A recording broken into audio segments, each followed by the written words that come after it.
We understand why there is some hesitation sometimes.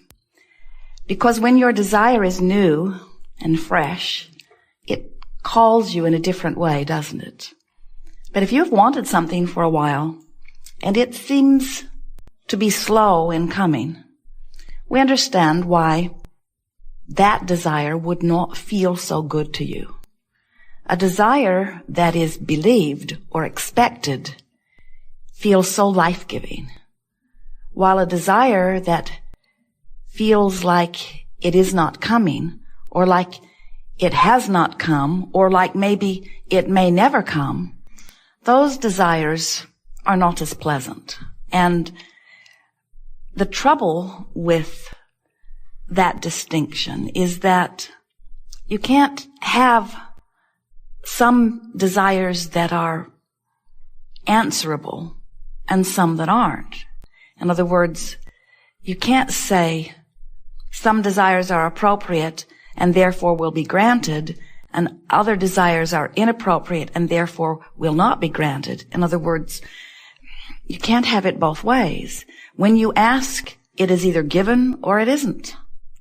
When you ask, the answer comes forth or it doesn't. But what we want you to understand is that everything that you ask for is always answered. When you ask, it is always given, every single time, no exceptions. So, if you have desires that feel as if they are unanswered, it is not because they are not being answered. It is because there is something happening in your vibration that isn't letting them in. And that feeling of freshness or exhilaration that is present with some desires, and that feeling of discouragement or disappointment or worry or even fear that is present with other desires, those emotions that you feel are the telling distinction that you want to be focused about. In other words, every desire is answered, but if it feels fresh and exhilarating to you, you're letting it be answered sooner. If it feels like discouragement, or if it feels like fear, or if it feels like frustration even, then there is something going on in your thinking process that is hindering your reception of what you're asking for. We like to help you to feel the power that you hold in the receiving or the not receiving of your own wishes or desires. Sometimes at first, when our physical friends begin to focus upon the idea of creating their own reality, sometimes you balk at the idea, especially at first, because you're not sure that you are worthy of choosing. Sometimes you balk at the idea of being the creator of your own reality because you are not sure that you are wise enough or worthy enough. And we want, as we're moving forward here today, for you to get that one handled in your own vibration. We want you to leave this gathering no longer questioning the appropriateness of you creating your own reality. Instead, we want you to leave here knowing that not only do you create your own reality, or can you create your own reality, but no one else does. Nobody else is choosing for you. You are choosing. We want you to go with the flow. You've heard the expression, go with the flow. And we want you to realize that in the ultimate sense, what going with the flow means is going with the flow of the ideas that this time-space reality has helped to give birth to within you. In other words, if this environment has inspired the idea within you, it is our promise to you that this environment can fulfill that desire completely. You could not want it if you could not have it or be it or do it. It's not possible. The idea that you have dreamed it means that it can be yours. In fact, we would like to say to you, it means that it must be yours. But you've got to get in sync with your own desire, which means you got to go with the flow of your desire, not against the flow of your desire. How do you know when you're in the flow of a desire? It feels wonderful. It feels like passion. It feels like enthusiasm. It feels like the next logical step. It feels like well-being. How do you know when you're not going with the flow? It feels like frustration. It feels like irritation. It feels like aggravation. It feels like fear. It feels like anger. It feels like suffocation. In other words, when you're not going with the flow of what? the flow of well-being. How do we know it's the flow of well-being? It's the only flow there is. There is only a stream of well-being. You can let it in or not. If someone presses a pillow to your face and you feel deprived or suffocated from the oxygen, do you say somebody has shut the valve off for the whole world? Do you say something has happened and the air that I breathe has been siphoned from the atmosphere and now we all will be suffocated? Or do you say something is going on with me personally that is keeping me from being in the flow of oxygen? There's no source of sickness. There's no source of poverty. There's no source of bad stuff. There's no source of that sickness or stuff you do not want. But there is you, without meaning to, achieving vibrational alignment with how things are instead of with how things are desired.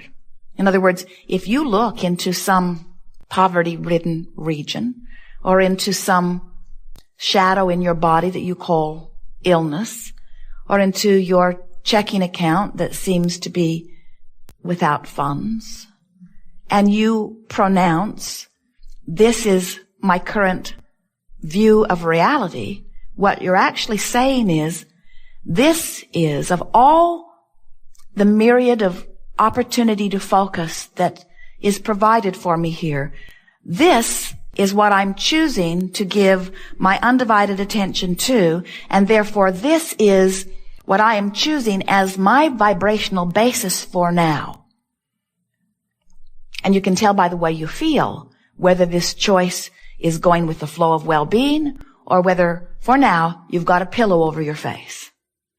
So, we want, in the hours that are before us, to help you to realize that you are the creator of your own experience, which means you are the author of your vibration, which means you can control with much less awareness than you have perhaps formerly thought what your vibrational output is on every subject, which means you can control the manifestational input on every subject. In other words, you can control who you rendezvous with in traffic, who you rendezvous with in restaurants, who you rendezvous with in telephone calls.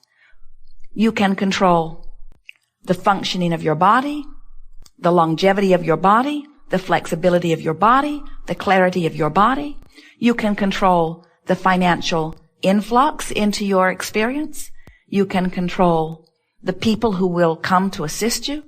In other words, you, only you, are the creator of your own reality. And so we would like to help you to acknowledge, at least as a first step here today, that you want to be the creator of your own reality. Because until you acknowledge, yes, I want to do it, then everything that we will say here today will be sort of irrelevant to you.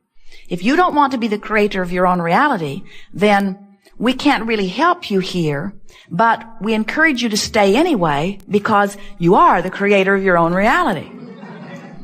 So whether you know it or not, whether you want it to be that way or not, that is the way that it is. And it is ever so helpful to start relaxing and trusting yourself a little more and saying things such as, well, I am the creator of my own reality, and while I'm not very good yet at being the creator of my own reality, I like the idea at least that I'm the creator of my own reality, and I'm going to start paying attention to the way I feel so that I can start being more the deliberate creator of my own reality. We would like you to begin saying, it is important to me to be aware of how I feel because the way I feel is my indicator of what I'm doing vibrationally. Do you understand that? That your vibration is indicated to you through emotion. Everything around all of us, whether you are physically focused as you are or whether you are non-physically focused as we are, and really there's very little difference between the two, you are full of those like us. In other words, you cannot separate yourself from the non-physical energy and consciousness and awareness and joyousness and intelligence and willingness and helpfulness. That is us. In other words, you can't get rid of us. You can't shake us off. You can't feel bad enough that we ever go away. You can feel bad enough that you don't acknowledge that we're there. You can feel bad enough that you don't hear what we have to say. You can feel bad enough that you don't have the benefit of our presence, but you can never shake loose of your connection to source energy. It can't be done. You are flesh, blood, and bone beings, but you are more vibration than anything else. And the vibration of your being is your point of attraction. It is the signal that is always being answered. So as you make a statement and really mean it, I'm going to do my best to feel as good as I can from where I am right now. That statement is fabulous. That statement is good enough, because what you're saying is, I'm going to reach for the best feeling thought I can find. And if you reach from depression and you find a thought of anger, have you ever done that? Have you ever been so depressed or in such despair that anger actually felt like a relief to you? It always would, because the vibrational properties of anger are much more allowing of connection than the vibrational properties of despair. You know why that is? Because all of these emotions, no matter what you call them, all the way from despair to passion or joy, they are all about your sense of freedom and well-being. In other words, up here in the joy range, you feel self-empowered. There is empowerment there. Down there in the despair range, you feel powerless. Don't you find that interesting, that your emotional guidance system is based upon who you really are? That you are these powerful, clear-minded, free beings. You are so free that you can choose bondage. You are free to choose, free to focus, free to offer vibrations, free to attract. Sometimes people will see you as you've moved naturally into anger, and they will say to you, your anger is inappropriate. And we would like you to say to them, maybe so, but I'm happy here. This is my happy zone. I cannot reach the bliss that you have reached right now. This is as good as it gets for me, and it feels so much better than where I've been that I'm going to stay here for a while. So if it's unpleasant to you, I suggest you stay clear of me for a while. Do not worry, say to them, I don't plan on staying here very long, because I have this new mantra that says I'm going to continue to reach for the best feeling thought I can find, the best feeling thought I can find, the best feeling thought I can find.